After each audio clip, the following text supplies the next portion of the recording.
আক্রমণ করে, শয়তানে আক্রমণ করে, শয়তান স্পর্শ করে পাগলের মতো করে ফেলে, সাধারণ জীবন যাপনকে ব্যাহত করে দেয় এবং আমাদেরকে কষ্ট দেয়, অনিষ্ট করে, ক্ষতি করে।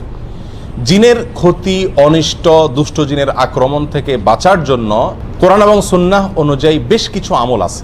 এরকম 12টি আমলের কথা আজ আমরা বলবো, যে আমলগুলো করার মাধ্যমে দুষ্ট জিনের আক্রমণ থেকে আমরা নিজেরা বাঁচতে পারবো, নিজেদের শিশু এবং পরিবারের সদস্য অন্যদেরকে আমরা আত্মরক্ষার ব্যবস্থা বাতলে দিতে পারবো ইনশাআল্লাহ।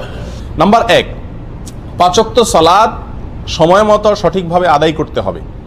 5 ওয়াক্ত সালাতের পাশাপাশি পরিপূর্ণভাবে ইসলামের উপরে চলার চেষ্টা করতে হবে, তাকওয়ার উপরে চলার চেষ্টা করতে হবে।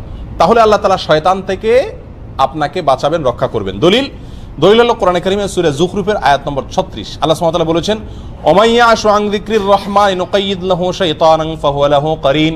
যে আল্লাহর জিকির থেকে, আল্লাহর স্মরণ থেকে গাফেল হয়ে যায়, নামাজ নাই, রোজা নাই, আল্লাহর স্মরণ নাই, দুনিয়ার ভিতরে ডুবে থাকে, হাসি তামাশা বিনোদনের ভিতরে ডুবে থাকে, শুধুমাত্র আল্লাহর জিকির স্মরণ তার জীবনে নাই।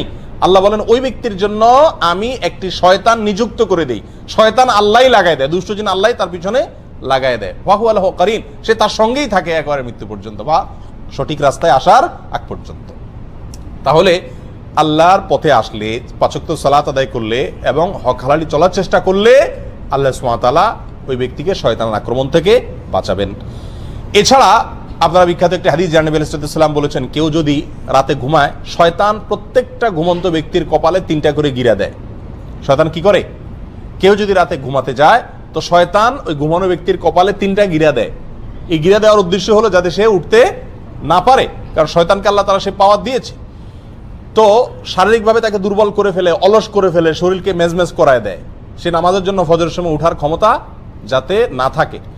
তখন সাহস করে ইমানি শক্তির বলে বলিয়ান হয়ে যদি কেউ উঠতে পারে, একটা গিরা খুলে যায়, এরপরে ওযু করে নামাজ পড়তে গেলে বাকি গিরাগুলো খুলে যায়। খেয়াল করে দেখবেন যে ফজর নামাজ যদি পড়তে যান, ঘুম থেকে উঠে ওযু করে, শরীরের ভিতরে যে একটা অলসতা ছিল পুরাটাই কেটে যায়, কারণ যে গিরাগুলো সব খুলে গেছে। তাহলে 5 ওয়াক্ত সালাতের মাধ্যমে কি করা যায়? শয়তানের আক্রমণ থেকে রক্ষা পাওয়া যায়। দ্বিতীয় করণীয় হলো, সকাল সন্ধ্যা নবী আলাইহিস সালাম বহুত গুরুত্বপূর্ণ জিকির এবং দোয়া শিখাইছেন। নিয়মিত যদি কোনো পরিবারের সদস্যরা সকাল সন্ধ্যার এই দোয়াগুলা সব সময় করে, কোনো কষ্টের বিষয় না, খুব সহজ, তাহলে ওই পরিবারের সদস্যদেরকে আল্লাহ তাআলা জিনের আক্রমণ থেকে কি করেন? বাঁচান। সকাল সন্ধ্যার দোয়া অনেক, সেখান থেকে আমরা কয়েকটা এই সংক্রান্ত সরাসরি এই জিন বা দুষ্ট জিনের ক্ষতি থেকে বাঁচার জন্য যেগুলো কার্যকর, সেরকম কয়েকটি দোয়ার কথা বলবো। এর ভিতরে একটা দোয়া হলো, আউযু বিকালিমাতিল্লাহি তাম্মাতি মিন শাররি মা খালাক।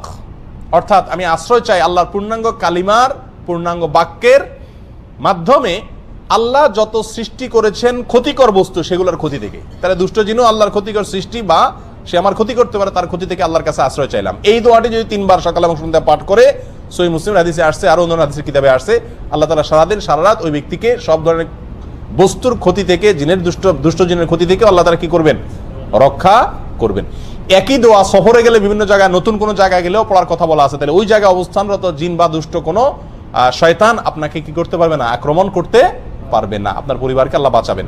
আর এমনিও সাধারণ অবস্থাতে দোয়া বেশি বেশি পড়া উচিত, বিশেষ করে বাচ্চাদেরকে দোয়া পড়ে ফু দেওয়া উচিত। আউযু বিকালিমাতিল্লাহি তাম্মাতি মিন শাররি মা খালাক, 3 বার সকাল, 3 বার সন্ধ্যায়। সকাল সন্ধ্যা পাঠযোগ্য দ্বিতীয় আরেকটি আমল হলো আয়াতুল কুরসি পাঠ করা। আয়াতুল কুরসি এমন একটি আমল, নগদ ফায়দা হয় জিনের রোগীকে এই আয়াতুল কুরসি পড়ে ঝাড়ফুঁক করলে, এবং এটা বিশেষ ব্যক্তিরাই করতে হবে এমন কোনো কথা নাই, বরং আমরা সবাই করতে পারি। নবী আলাইহিস সালাম আমাদের সবার জন্য শিখাইছেন, বলে দেন নাই যে শুধুমাত্র যারা ঝাড়ফুঁক করে তারাই করবে, যার কারণে আমরা সবাই এই আমলগুলো করতে পারি। আয়াতুল কুরসি এটা 3 সময় বিশেষভাবে পড়ার কথা আছে। এক হলো সকাল এবং সন্ধ্যায়, আরেকটা হলো যে 5 ওয়াক্ত নামাজের পরে একবার করে, আরেকটা হলো শোয়ার সময়। শোয়ার সময় যদি কেউ আয়াতুল কুরসি পড়ে, তো আল্লাহ সুবহানাহু ওয়া তাআলা তাকে সারা রাত শয়তানের আক্রমণ থেকে বাঁচায় রাখেন। এবারে একটা মজার ঘটনা বর্ণিত আছে আবু হুরায়রা রাদিয়াল্লাহু তাআলা আনহু থেকে। আবু হুরায়রা রাদিয়াল্লাহু তাআলা আনহুকে রাসূলুল্লাহ আকরাম সাল্লাল্লাহু আলাইহি ওয়াসাল্লাম একবার যাকাতের মাল পাহারাদারি করার জন্য রাতে নাইট গার্ড হিসেবে নিয়োগ দিলেন। তিনি রাতে পাহারাদারি করতেছিলেন, হঠাৎ করে ওই মাল পাহারাদারি করার অবস্থায় দেখলেন যে একটা লোক আসলো, আয়েশা ওখান থেকে কিছু মাল নিয়ে চলে যাচ্ছে। তিনি খপ করে ধরলেন, ধরে বললেন, এই মিয়া, যাকাতের মাল থেকে তুমি চুরি করতেছো? তখন বললো যে ভাই, আমি খুব গরিব মানুষ, আমার বাচ্চা কাচ্চা খাইতে পায় না, আমার ছেড়ে দেন, আমি খুব কষ্টে আছি। ওনার দয়া হয়েছে, ছেড়ে দিছে। পরের দিন তিনি রাসূলুল্লাহ আকরাম সাল্লাল্লাহু আলাইহি ওয়াসাল্লামের কাছে ঘটনাটা বলার পর রাসূলুল্লাহ আকরাম সাল্লাল্লাহু আলাইহি ওয়াসাল্লাম বললেন, ওই লোকটা তোমার মিথ্যা কথা বলছে, সে দেখবে আবার আসবে। ঠিকই পরের দিন আবার আসছে এবং একইভাবে একই সে সুর তুলছে।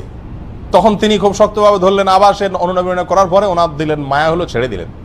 পরের দিন রাসূলুল্লাহ আকরাম সাল্লাল্লাহু আলাইহি সাল্লামের কাছে যাওয়ার পরে আবার বললেন, ইয়া রাসূলুল্লাহ, একইভাবে আসছে। রাসূলুল্লাহ আকরাম সাল্লাল্লাহু আলাইহি সাল্লাম বললেন যে কি বলছে? বলে এটা বলছে।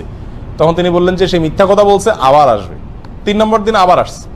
আসলে আবু রাদিয়াল্লাহু তাআলা এইবার ধরছে ভালো করে, জাবড়ায়, তোমার আজকে আর ছাড়তেছি না, আমি রাসূলুল্লাহ আকরাম সাল্লাল্লাহু আলাইহি ওয়াসাল্লাম নিয়েই ছাড়বো আজকে তোমাকে, মিথ্যা কথা বলো প্রতিদিন তুমি। তখন সে বলতেছে, ভাই আমি তোমাকে একটা খুব বড় গুরুত্বপূর্ণ জিনিস শিখাই দেব, আত্মরক্ষার জন্য বিরাট একটা সূত্র তোমাকে বলে দিব, তুমি আমাকে সেই বিনিময়ে ছেড়ে দাও। তো বলেন যে কি বলে দিবা বলো দেখি। তখন লোকটা বললো যে দেখো, তুমি যদি প্রতিদিন রাতে শোয়ার সময় আয়াতুল কুরসি পড়ো আর পড়ে ঘুমাও, তো শয়তান তোমাকে অ্যাটাক করতে পারবে না, আল্লাহ তাআলা তোমাকে হেফাজত করবেন ফেরেশতাদের মাধ্যমে, আল্লাহ তাআলা তোমাকে হেফাজত করবেন। এই কথা শোনার পরে আবু হুরায়রা চিন্তা করছেন যে একটা ভালো জিনিস শিখেছে যখন, ছেড়ে দিস। তখন পরের দিন যাওয়ার পরে নবী আলাইহিস সালাম জিজ্ঞেস করলেন, কি খবর তোমার আসামির? আবু হুরায়রা বললেন, ইয়া রাসূলুল্লাহ, আসামি তো আবারও আসছে, আবারও ধরছি, তবে সে আমার একটা জিনিস শিখাইছে, এই জন্য তারা ছেড়ে দিছি। রাসূলুল্লাহ আকরাম সাল্লাল্লাহু আলাইহি সাল্লাম বলেন যে কি শিখাইছে? বলেন যে এই জিনিস বলছে। তখন রাসূলুল্লাহ আকরাম সাল্লাল্লাহু আলাইহি সাল্লাম বলছেন যে দেখো, ও হলো শয়তান, ও তো সত্য কথা কখনো বলে না, তবে এই কথাটা সত্য বলছে, এটা ঠিকই বলছে যে আয়াতুল কুরসি বললে সে তোমার ক্ষতি করতে পারবে না, এই চুরি দাড়ি যা দেখতেছো সব ক্ষতি থেকে বাঁচতে পারবা আয়াতুল কুরসি রাত্রে পড়লে, এটা মহৌষধের মতো কাজ করে। আর সকাল সন্ধ্যা আয়াতুল কুরসির উপরও হাদিসের ভিতরে বর্ণিত আছে যে ব্যক্তি আয়াতুল কুরসি সকাল এবং সন্ধ্যায় একবার করে পড়বে, আল্লাহ সুবহানাহু ওয়া তাআলা শয়তান থেকে রক্ষা করবেন। তারগীব এবং তারহিব হাদিসটি বর্ণিত হয়েছে। আর ৫ ওয়াক্ত সালাতের পরেও আছে। অতএব আয়াতুল কুরসি পড়বো। সকাল সন্ধ্যা আমলের ভিতরে আরেকটি আমল আছে, যে আমলটি হলো সূরা ইখলাস 3 বার, সূরা ফালাক 3 বার, সূরা নাস 3 বার। এগুলো 3 বার যদি পাঠ করা হয় সকালে এবং সন্ধ্যায়, আল্লাহ তাআলা সব কিছুর ক্ষতি থেকে বাঁচায় রাখেন। সুনান আবু দাউদ এবং তিরমিজিতে হাদিসটি বর্ণিত হয়েছে। 3 বার কুল হুয়াল্লাহ, 3 বার সূরা কুল আযুল ফালাক এবং 3 বার কুল আযুর রাব্বিন নাস। সকালে 3 বার, সন্ধ্যায় 3 বার। ইনশাআল্লাহ সব কিছুর ক্ষতি থেকে আপনি বাঁচবেন। 4 নম্বর সকাল সন্ধ্যার আমল হলো বিসমিল্লাহিল্লাযী লা ইয়াদুররু মা ইসমিহি শাইউন ফিল আরদি ওয়ালা ফিস সামা ওয়া হুয়াস সামিউল আলীম। এই দোয়াটি সকালে 3 বার, সন্ধ্যায় 3 বার পাঠ করা। দোয়ার অর্থ হলো, ওই আল্লাহর নামে আমি শুরু করতেছি সকাল বা সন্ধ্যা, যে আল্লাহর নামে কোনো কিছু কোনো ক্ষতি করতে পারে না। এই দোয়া সকালে 3 বার, সন্ধ্যায় 3 বার পাঠ করলো, আল্লাহ তাআলা হেফাজত করে। তাহলে সকাল সন্ধ্যার দোয়াগুলো পাঠ করলে জিনের, দুষ্ট জিনের আক্রমণ থেকে বাঁচা যায়। বিশেষ করে এই 4টি দোয়ার কথা বললাম। তাহলে 2টি আমল গেল। 1 নম্বর আমল হলো যে 5 ওয়াক্ত নামাজ এবং হক হালালি তাকওয়ার উপরে চলার চেষ্টা করা। 2 নম্বর আমল হলো সকাল সন্ধ্যার দোয়াগুলো নিয়মিত পড়ার চেষ্টা করা, বিশেষ করে এই দোয়াগুলো। 3 নম্বর আমলে আসি। 3 নম্বর আমল হলো খাবার গ্রহণ করার সময় বিসমিল্লাহ পাঠ করা। কারণ হাদিসে আসছে, নবী আলাইহিস সালাম বলেছেন, সহিহ মুসলিমে বর্ণিত হয়েছে, যদি কেউ খাদ্য গ্রহণের সময় বিসমিল্লাহ না বলে, তখন শয়তান ওই তার খাবারে যোগ দেয় এবং তার সঙ্গে খাবারে অংশগ্রহণ করে। তাহলে শয়তান থেকে, আপনার খাবার থেকে বাঁচাইতে চাইলে খাবার শুরুতে কি পড়তে হবে? বিসমিল্লাহ। এবং সবাইকে এটা শিখাইতে হবে পরিবারের, যে বিসমিল্লাহ ছাড়া কোনো খাবার শুরু করা যাবে না।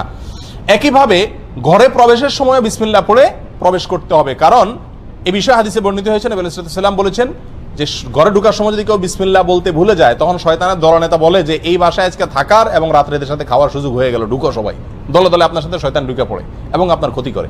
আর যদি বিসমিল্লাহ কেউ পড়ে, তখন শয়তান আর তার দলনেতারা বলে যে আজকে এই বাসায় থাকার এবং খাওয়ার সুযোগ হইল আর না। এই জন্য বাসায় যতজন ঢুকবে, যে কোনো রুমে থাকবেন, আপনি ঢোকার সময় কি পড়বেন? বিসমিল্লাহ পড়বেন। 4 নম্বর আমল হলো হাই আসলে হাত দেওয়া বা কিছু দিয়ে মুখ ঢাকা। এটা পরীক্ষিত, যাদেরকে জিনে আক্রমণ করে, এরকম বহু রোগীকে দেখেছি আমরা, যে তারা বেশি বেশি হাই তোলে ওই সুযোগে জিন বা দুষ্ট জিন, শয়তান মানুষের শরীরে প্রবেশ করে মানুষের ক্ষতি করার চেষ্টা করে। এই জন্য হাই তোলার সময় হাত দিতে হবে। নবী আলাইহিস সালাম এটা শিখাইছেন, সহিহ মুসলিম, আবু দাউদে হাদিসটি বর্ণিত হয়েছে।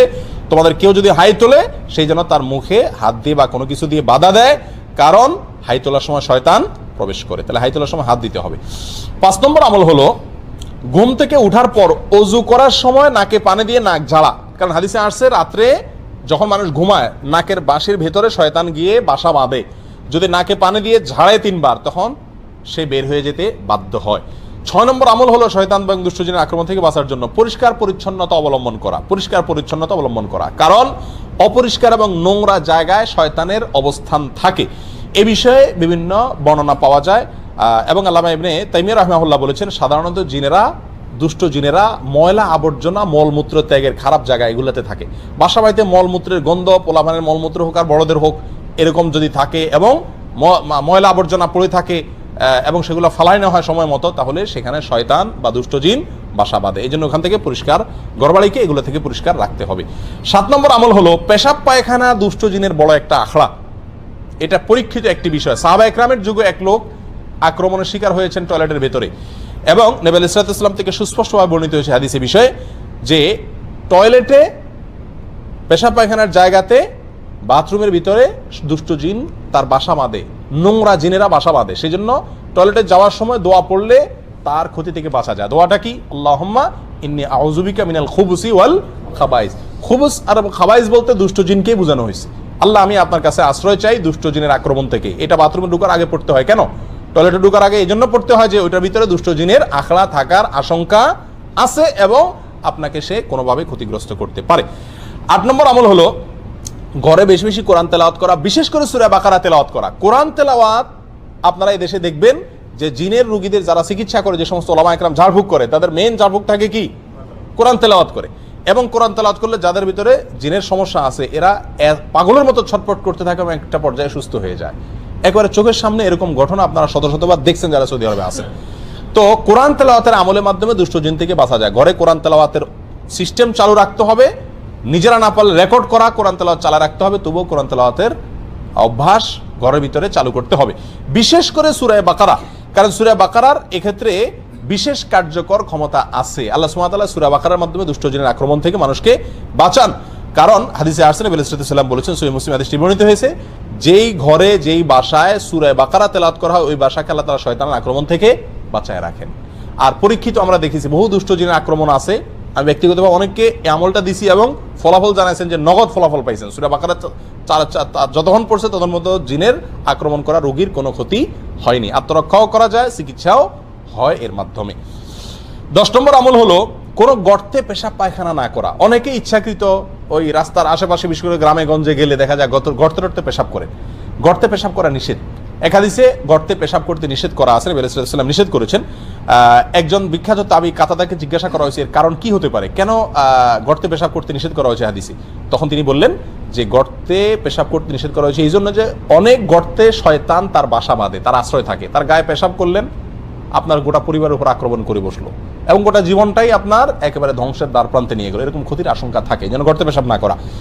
10 নম্বর আমল হলো ঘরে কোনো সাপ দেখলেই হুট করে না মারা। ঘর বাড়িতে, বাইরে রাস্তাঘাটে আপনি জঙ্গলে দেখলে মারেন ভিন্ন কথা, কিন্তু ঘর বাড়িতে যদি কোনো সাপ দেখেন তাহলে সেই সাপটা সাধারণ সাপ না হয়ে জিন হওয়ার সম্ভাবনা আছে। কারণ এ ব্যাপারে নবী সাল্লাল্লাহু আলাইহি ওয়াসাল্লামের হাদিসে পরিষ্কারভাবে বলা আছে, যদি ঘরে বাড়িতে কোনো সাপ দেখো তোমরা তাহলে হুট করে মারতে যাবে না। কারণ ঘর বাড়িতে যে সাপ দেখা যায় সচরাচর, এটা অনেক সময় জিন হওয়ার সম্ভাবনা থাকে। তাহলে কি করবেন? রেখে দিবেন আপনাকে কামড় দেওয়ার আগ পর্যন্ত? না, কয়েকটা করণীয় আছে। এর ভিতরে একটা হলো তাকে বলবেন নিজের ভাষায়, আল্লাহ তাকে আপনার ভাষা বোঝার ক্ষমতা দিয়েছেন, আপনি বলবেন যে যদি তুমি জিন হয়ে থাকো জলদি সরে যাও। যদি তখন আপনার কথা শুনে সরে যায় তাহলে বুঝবেন জিন, আর যদি না সরে তাহলে এবার আপনি সাধারণ সাপ হিসাবে তাকে কি করতে পারেন? মারতে পারেন। আর যদি অস্বাভাবিক জায়গায় থাকে, বিছানা শুয়ে রয়েছে কথার কথা, তাহলে সাপের তো বিছানা শোয়ার কাম না, তার কাজ তো হলো ব্যাঙের পিছনে দৌড়ানো, পোকামাকড়ের পিছনে দৌড়ানো। তো যদি এখানে শুয়ে থাকে তাহলে বোঝা যাবে যে এটা একটা আলামত, এটা জিন হওয়ার সম্ভাবনা আছে। ওই পদ্ধতি অবলম্বন করবেন। আর তা না হলে আপনি অবশ্যই তাকে হত্যা করবেন তার ক্ষতি থেকে বাঁচার জন্য। তাহলে ঘর বাড়িতে সাপ দেখলেই হুট করে মারতে না যাওয়া, এদেরকে ক্ষতি করলে এরা গোটা পরিবারের পেছনেই লেগে যেতে পারে। 11 নম্বর আমল হলো স্ত্রী মিলনের সময় দোয়া পাঠ করা। আল্লাহুম্মা জান্নিবনা ওয়া জান্নিবিশ শাইতানা মা রাযাকতানা। আল্লাহ আমাকে, আমাদেরকে, স্বামী স্ত্রী উভয়কে এবং আমাদেরকে মিলনের মাধ্যমে যে সন্তান দান করবেন সেই সন্তানকে আপনি শয়তানের আক্রমণ থেকে বাঁচান, রক্ষা করেন। এই দোয়া পড়লে আল্লাহ তাআলা স্বামী স্ত্রীকে এবং তাদের মিলনের মাধ্যমে যে সন্তান দুনিয়াতে আসে তাদেরকে শয়তানের আক্রমণ থেকে কি করেন? হেফাজত করেন। অতএব এই দোয়াটা পড়তে হবে। নবী সাল্লাল্লাহু আলাইহি ওয়াসাল্লাম বলেছেন কেউ যদি দোয়া না পড়ে তাহলে তার সঙ্গে মিলনে শয়তানও যোগ দেয়, নাউযুবিল্লাহ। সেখান থেকে বাঁচার জন্য দোয়া পড়তে হবে। 12 নম্বর সর্বশেষ আমল হলো ছোট ছোট বাচ্চাদেরকে সন্ধ্যার সময় ঘর থেকে বাহিরে বের হতে দেওয়া যাবে না। খেলাধুলা করতে গেছে, সন্ধ্যা হওয়ার আগেই তাদেরকে বাসায় ফিরিয়ে আনতে হবে। কারণ হাদিসে পরিষ্কারভাবে বলা আছে সন্ধ্যার সময় শয়তানরা প্রচুর পরিমাণে বিচরণ করে। ওই সময়টাতে তোমাদের শিশুদেরকে তোমরা বাসা বাড়িতে প্রবেশ করায়। কারণ শয়তান যাদের উপর আক্রমণ করে তার ভিতরে উল্লেখযোগ্য অংশ হলো ছোট ছোট শিশুরা, তাদেরকে টার্গেট করে।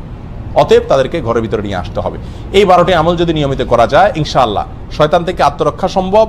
আর দুষ্টজিন যদি আক্রমণ করেও থাকে তাহলে সেখান থেকে চিকিৎসা পাওয়াও সম্ভব। আল্লাহ তাআলা আমাদের সবাইকে দুষ্টজিনের আক্রমণ থেকে হেফাজতে রাখুন।